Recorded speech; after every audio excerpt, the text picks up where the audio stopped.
चलिए तो हम स्टार्ट करते हैं। आज हम लोग पढ़ेंगे क्लास 11th का नेक्स्ट टॉपिक। कल जो टॉपिक हमने पढ़ा था उससे नीचे के टॉपिक आज हम डिस्कस करेंगे। और आज जो है कल हमने देखा था वेक्टर क्या होता है, वेक्टर की हमें ज़रूरत क्यों पड़ती है, और डिफरेंट टाइप ऑफ वेक्टर्स हमने देखा था क्या होता है। पोजीशन वेक्टर किसे कहते हैं, डिस्प्लेसमेंट वेक्टर किसे कहते हैं, एक्सियल वेक्टर किसे कहते हैं, पोलर वेक्टर किसे कहते हैं। इसके बारे में देखा equal vector, modulus vector, zero vector, negative vector, ये सारे वेक्टर्स के बारे में कल हम लोगों ने देखा। उसमें से कुछ टॉपिक आपको रह गया था तो उसको आज हम जो है कंप्लीट करेंगे आगे। तो नेक्स्ट जो है उसी प्रोसेस में उसी क्रम में अगर हम आगे बढ़ते हैं तो नेक्स्ट जो हमारा आता है वो होता है फिक्स वेक्टर। तो सबसे पहले हम जानेंगे फिक्स वेक्टर क्या होता है। फिक्स्ड वेक्टर, तो जो फिक्स वेक्टर होता है जिसका जो इनिशियल पॉइंट, ऐसा वेक्टर जिसका इनिशियल पॉइंट फिक्स होता है उसको हम बोलते हैं fix vector.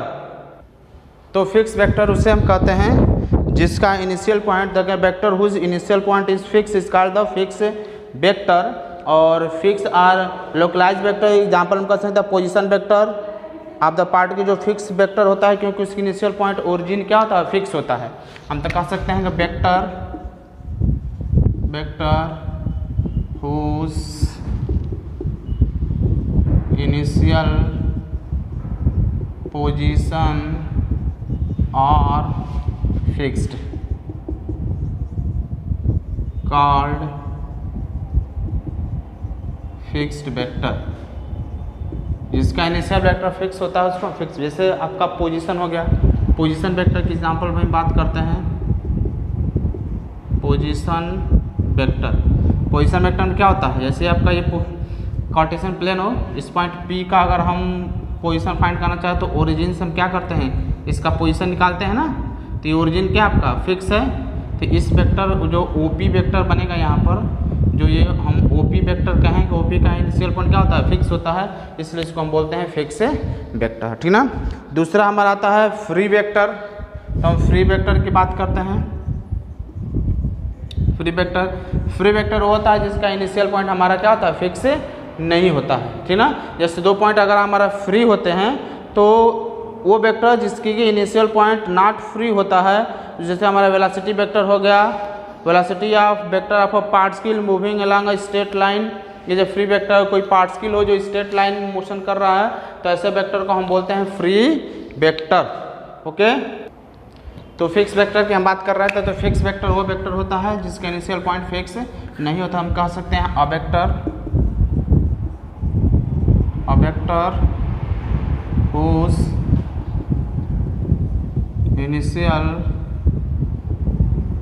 Position are not fixed. जैसे कोई पार्टिकल जो किसी स्ट्रेट लाइन पर मोशन करता है तो उसकी जो वेलोसिटी होगी, velocity of the particle moving on straight line, तो उसको हम बोलते हैं फ्री वेक्टर। जैसे ये स्ट्रेट लाइन है, कोई पार्टिकल जो है हमारा मूव कर रहा है तो कभी यहाँ कभी यहाँ कभी यहाँ कभी यहाँ कभी यहाँ आएगा, किस पोजीशन पर आएगा, तो इसके हम इससे जो है इनिशियल पॉइंट को हम मोशन जो है फिक्स नहीं कर सकते हैं, तो इसलिए इसको हम बोलते हैं फिक्स वेक्टर। फिर आता है आपका कोलिनियर वेक्टर। तो कोलिनियर वेक्टर हम कहते हैं ऐसा vector whose either act along a straight line और अलोंग अ पैरेलल लाइन। जो ऐसा वेक्टर जो पैरेलल लाइन के अलोंग होता हो या फिर एक स्ट्रेट लाइन पे होता है उसको हम बोलते हैं कोलिनियर वेक्टर। तो हम लिख सकते हैं vector whose either act along a straight line और पैरेलल लाइन। जो स्ट्रेट लाइन और पैरेलल लाइन के अलोंग होता है उसको हम बोलते हैं कोलिनियर वेक्टर। तो कोलिनियर वेक्टर के बीच का जो एंगल होता है,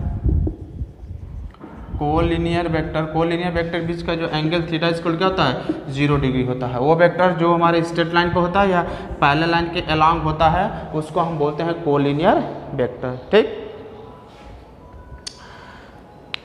coplanar vector which act in a same plane, वो वेक्टर जो एक ही प्लेन में होता है कोप्लेनर वेक्टर होता है। हम कोप्लेनर वेक्टर की बात करते कह सकते हैं कोप्लेनर वेक्टर। कोप्लेनर वेक्टर की अगर हम बात करते हैं, कोप्लेनर वेक्टर की अगर हम बात करते हैं, जो वो वेक्टर जो एक ही प्लेन, जैसे एक वेक्टर ये है और इसी के प्लेन में एक और वेक्टर हमारा आ जाए, दो वेक्टर आ जाए, तो ऐसे वेक्टर को हम क्या बोलते हैं, कोप्लेनर वेक्टर। दो वेक्टर हो, ए वेक्टर और बी वेक्टर, ये एक वेक्टर ये है और दूसरा वेक्टर बी है, तो जो एक ही प्लेन में पाए जाते हैं वेक्टर उसको हम बोलते हैं को प्लेनर वेक्टर। नेक्स्ट आता है को इनिशियल वेक्टर। को इनिशियल वेक्टर, को इनिशियल वेक्टर वो वेक्टर होता है जिसका इनिशियल पॉइंट क्या होता है, सेम। अगर जितने वेक्टर होते हैं सारे वेक्टर का अगर इनिशियल पॉइंट सेम होता है तो उसको बोलते हैं को इनिशियल वेक्टर। जैसे एक ही वेक्टर से एक ही पॉइंट से अगर कई वेक्टर आपका निकल रहा हो तो इस वेक्टर को हम बोलते हैं को इनिशियल। अगर ये ए वेक्टर हो, ये बी वेक्टर हो और ये सी वेक्टर हो तो इस वेक्टर को हम बोलते हैं को इनिशियल वेक्टर। नेक्स्ट हमारा आता है को टर्मिनस वेक्टर। को टर्मिनस वेक्टर, को टर्मिनस वेक्टर। को टर्मिनस वेक्टर मतलब वो वेक्टर जो एक ही पॉइंट पर आके टर्मिनेट होते हैं, रुकते हैं, खत्म होते हैं, तो उस वेक्टर को बोलते हैं को टर्मिनस वेक्टर। जैसे हम बात कर सकते हैं यहाँ पर कोई वेक्टर हो, एक वेक्टर इस पॉइंट पे आ रहा है, दूसरा वेक्टर भी इसी पॉइंट पे आ रहा है, तीसरा वेक्टर भी इसी पॉइंट पर, जितने वेक्टर हो सब जो है इसी पॉइंट पर आके टर्मिनेट होते हैं तो उसको बोलते हैं को टर्मिनल वेक्टर, ठीक ना। अब यहाँ पर हमें नेक्स्ट जो टर्म्स है डिफाइन करना वो का है जीरो वेक्टर। सबसे पहले हम ये देखेंगे जीरो वेक्टर की ज़रूरत कैसे पड़ी और जीरो वेक्टर होता क्या है फिर, ठीक ना। तो इसको इरेज करते हैं। अब हम आते हैं जीरो वेक्टर पे।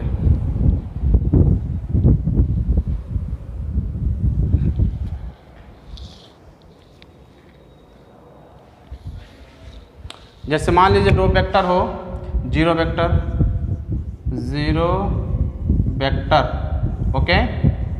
तो जीरो वेक्टर जिसका मैग्नीट्यूड क्या होता है, जीरो के बराबर होता है। दो वेक्टर जैसे यूनिट वेक्टर होता है उसका मैग्नीट्यूड यूनिट के बराबर होता है, तो कह सकते हैं zero vector null vector that has zero magnitude. वो जीरो मैग्नीट्यूड होता है तो हम कह सकते हैं नल वेक्टर भी कहते हैं या जीरो वेक्टर भी बोलते हैं। जीरो वेक्टर दैट है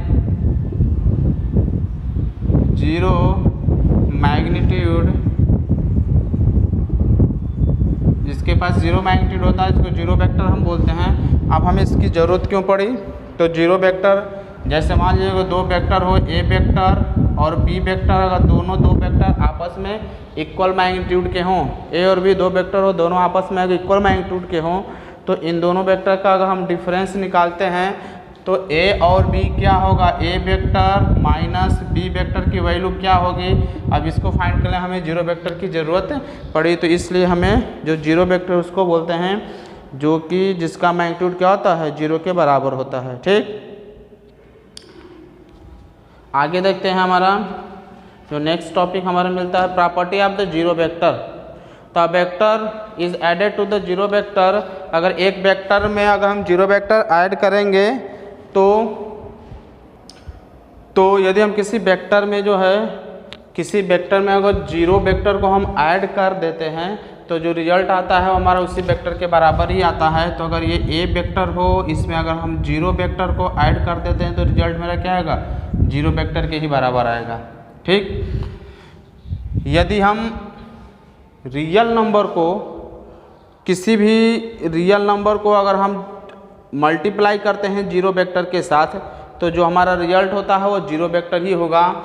जैसे मान लीजिए कोई real number, first number second number का कोई रियल नंबर अगर लैम्डा हो, इसका जो है रियल नंबर जीरो वेक्टर से मल्टीप्लिकेशन आप करते हैं तो जीरो वेक्टर से अगर हम मल्टीप्लिकेशन करते हैं यहाँ पर मल्टीप्लाई जीरो वेक्टर तो जो रिजल्ट आएगा वो मेरा क्या होगा, जीरो वेक्टर के ही बराबर आता है। दूसरा चीज़ कि यदि हम किसी वेक्टर में ज़ीरो का मल्टीप्लाई कर देते हैं, यदि कोई वेक्टर हो, मान लीजिए मैंने ए वेक्टर ले लिया और इसमें हम ए वेक्टर ले लिया और इसमें अगर हम जीरो का मल्टीप्लाई करते हैं तो जो रिजल्ट मिलता है वो क्या होता है मेरा, जीरो वेक्टर के ही बराबर, यानी उस केस में भी हमारा जो वेक्टर होगा जीरो वेक्टर के बराबर हो जाएगा। और अगर लैम्डा और म्यू टू डिफरेंट आपका रियल नंबर हो, कह सकते हैं if lambda and mu are two different real number then lambda A vector equal to mu B vector. ये तभी संभव हो सकता है कि एक ए में लैम्डा का मल्टीप्लाई करें और बी में लैम्डा का मल्टीप्लाई करें, ये मेरा तभी संभव हो सकता है जब A vector and B vector both क्या होगा, बोथ आर जीरो वेक्टर, दोनों जो अगर जीरो वेक्टर के बराबर होगा तभी मेरा ये कंडीशन पॉसिबल है कि दो different real number lambda and mu का अगर ए वेक्टर बी वेक्टर से मल्टीप्लाई करते हैं तो तभी संभव है जब हमें दोनों क्या है, जीरो के बराबर होता है। पोजीशन वेक्टर जो है पार्टिकल का ओरिजिन पर लाई करता है तो जीरो वेक्टर हो जाता है। वेलोसिटी वेक्टर जो होता है स्टेशनरी ऑब्जेक्ट का जीरो वेक्टर होता है। और एक्सेलरेशन वेक्टर जो होता है of an object moving with uniform velocity वो क्या है, जीरो वेक्टर होता है। तो फिजिकल जो एग्जाम्पल आपका होता है जीरो वेक्टर का, हम कर सकते हैं कि यदि कोई पार्टिकल ओरिजिन पर लाई कर रहा है तो उसका पोजीशन क्या होगा, जीरो वेक्टर होगा।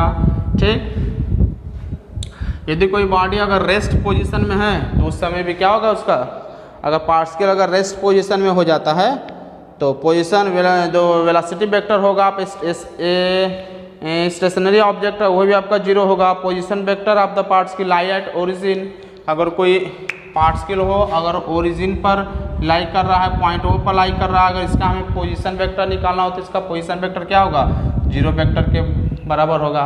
Velocity vector of an stationary object, अगर हम स्टेशनरी ऑब्जेक्ट की वेलोसिटी वेक्टर निकालते हैं, velocity vector of an stationary object का जो वेलोसिटी वेक्टर होगा वो भी क्या होगा, जीरो ही होगा। और अगर कोई ऐसा पार्टिकल जो यूनिफॉर्म वेलोसिटी से मूव कर रहा हो तो जो एक्सेलरेशन वेक्टर होता है वो भी क्या होता है, जीरो वेक्टर ही होता है। तुम कह देंगे एक्सेलरेशन वेक्टर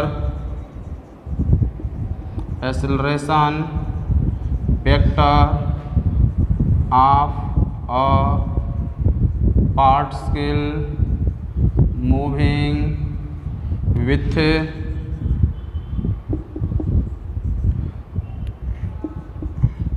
यूनिफॉर्म वेलोसिटी, अगर यूनिफॉर्म वेलोसिटी से मूव कर रहा है तो वहाँ पर उसका जो एक्सेलरेशन होता है वो भी क्या होगा, हमारा जीरो वेक्टर ही होता है। तो ये सारे हमारे जीरो वेक्टर के क्या है, एग्जाम्पल्स हैं। ठीक, आप देखते हैं multiplication of the vector by a real number. अगर किसी वेक्टर में हम रियल नंबर से मल्टीप्लाई कर देते हैं, यदि कोई ए वेक्टर हो, ठीक ना, और मल्टीप्लाई किया जाता है किसी रियल नंबर लैम्डा से, तो हम जो नया वेक्टर जो दूसरा वेक्टर प्राप्त करेंगे वो मैग्नीट्यूड आप जो होता है lambda A is lambda time the magnitude of A के ए वेक्टर के मैग्नीट्यूड से लैम्डा टाइम हो जाता है। और यदि लैम्डा मेरा पॉजिटिव नंबर होगा तो उसका डायरेक्शन क्या होगा, लैम्डा ए वेक्टर का सेम होगा जो ए के डायरेक्शन में होगा, ठीक ना। और नेगेटिव होगा तो जस्ट उसके अपोजिट डायरेक्शन। जैसे मान लीजिए कोई वेक्टर ए है, उसमें हम किसी non zero negative real number से मल्टीप्लाई करते हैं, ठीक ना, किसी रियल नंबर से अगर मल्टीप्लाई करते हैं, जैसे मान लीजिए कोई ए वेक्टर हो, ये ए वेक्टर हमारा ए वेक्टर है और इसमें हम एक ऐसे नंबर लैम्डा से मल्टीप्लाई कर देते हैं तो जो हमारा मल्टीप्लिकेशन होगा क्या होगा, लैम्डा ए वेक्टर हो जाएगा। और इसका जो इस वेक्टर का जो हमें नया वेक्टर मिलता है, new vector lambda A vector, और इस लैम्डा ए वेक्टर का जो मैग्नीट्यूड होता है, इसके मैग्नीट्यूड से क्या होता है, लैम्डा टाइम बड़ा होगा। लैम्डा की जो वैल्यू होगा, जैसे ये इससे लैम्डा टाइम बड़ा हो जाता है। मान लीजिए लैम्डा इक्वल टू अगर आपका 2 है और ए वेक्टर में हम 2 का मल्टीप्लाई कर रहे हैं, तो जो वेक्टर मुझे प्राप्त होगा नया वेक्टर, वो इस वाले वेक्टर का क्या होगा, 2 टाइम्स हो जाएगा। यानी इसका इस वाले का जो मैग्नीट्यूड होगा, इस मैग्नीट्यूड के लैम्डा टाइम के बराबर होता है। और दूसरी चीज़ की लैम्डा अगर पॉजिटिव होगा तो इस वाले वेक्टर का लैम्डा ए वेक्टर का डायरेक्शन वही होगा जो ए वेक्टर का डायरेक्शन होता है, ठीक ना।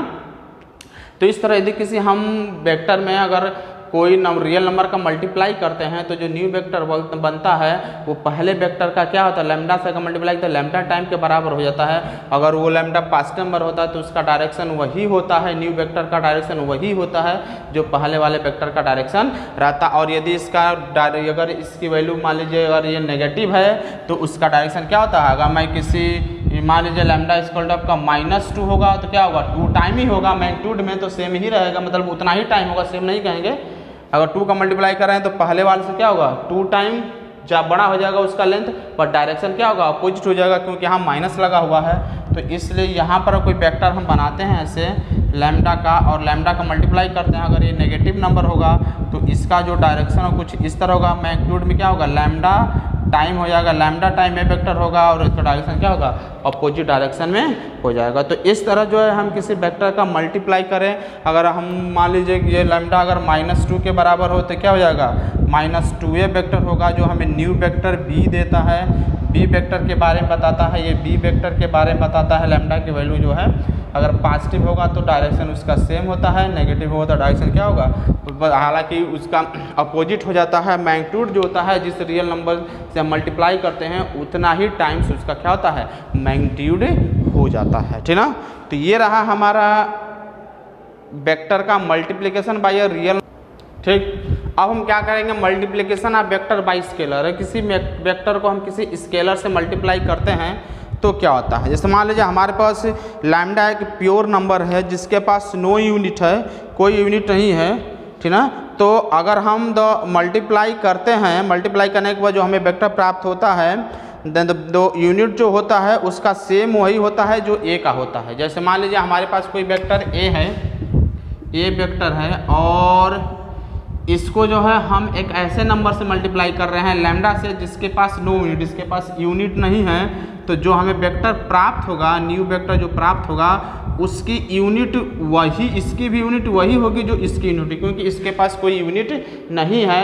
तो जो न्यू वेक्टर मल्टीप्लाई करने के बाद जो न्यू वेक्टर प्राप्त होगा उसका भी हमारा यूनिट वही होगा जो इसका होगा। लेकिन मान लीजिए हम किसी वेक्टर ए को जो है किसी स्केलर वेक्टर से हम मल्टीप्लाई कर रहे हैं जिसके पास खुद का जो है यूनिट हो, तो वो तो हम कह सकते हैं, चूँकि ये मत समझिएगा कि ये लेंथ में दोनों इक्वल होगा। मल्टीप्लिकेशन होगा तो के टाइम हो जाएगा, बड़ा हो जाएगा, जैसा के की वैल्यू रहेगी उसके अनुसार ये बनेगा, ठीक ना। लेकिन हम यूनिट की बात कर रहे हैं। यूनिट जो है अगर ये विदाउट यूनिट है, इसके पास नो यूनिट है, तो जो रिजल्ट आएगा न्यू वेक्टर उसका भी यूनिट मेरा यही होगा, ठीक। और यहाँ पर अगर हम किसी ऐसे नंबर से मल्टीप्लाई करते हैं जिसके पास यूनिट होता है, तो अगर उस वेक्टर को हम निकालते हैं, उस वेक्टर को निकालें, अगर लैम्डा से मल्टीप्लाई करते हैं, लैम्डा इसके पास खुद का अगर यूनिट होता है तो जो रिजल्टेंट आएगा उसका यूनिट जो होता है वो इन दोनों के यूनिट के प्रोडक्ट के इक्वल है। जैसे मान लीजिए मैंने एक वेलोसिटी है, वेलोसिटी क्या है, वेलोसिटी आपका वेक्टर क्वांटिटी होता है,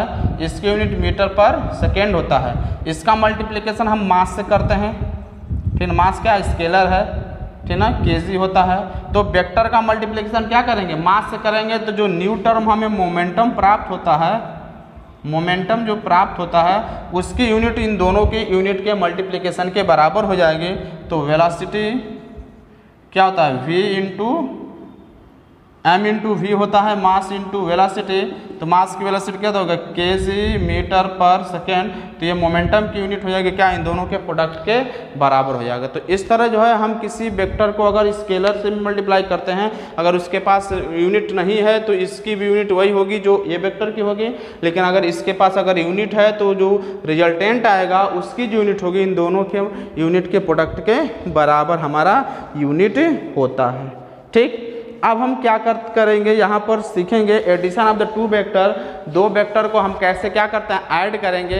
दो वेक्टर को सब्ट्रैक्ट करना रहेगा तो कैसे हम सब्ट्रैक्ट करेंगे, वो चीज़ हमने यहाँ पर अब हमें यहाँ सीखना है। हम जो बाकी जो रिलेटेड टर्म था जिसमें हम पढ़ेंगे addition of the composition of vector, जिसमें हमको पढ़ना है triangle of the vector addition of the two vector, parallelogram law of vector addition of the two vector, ठीक, and the polygon law of vector of the addition of the two vector. दो vector के addition में हमें जो भी पढ़ना होगा इसके बारे में हम नेक्स्ट वीडियो में डिस्कस करेंगे।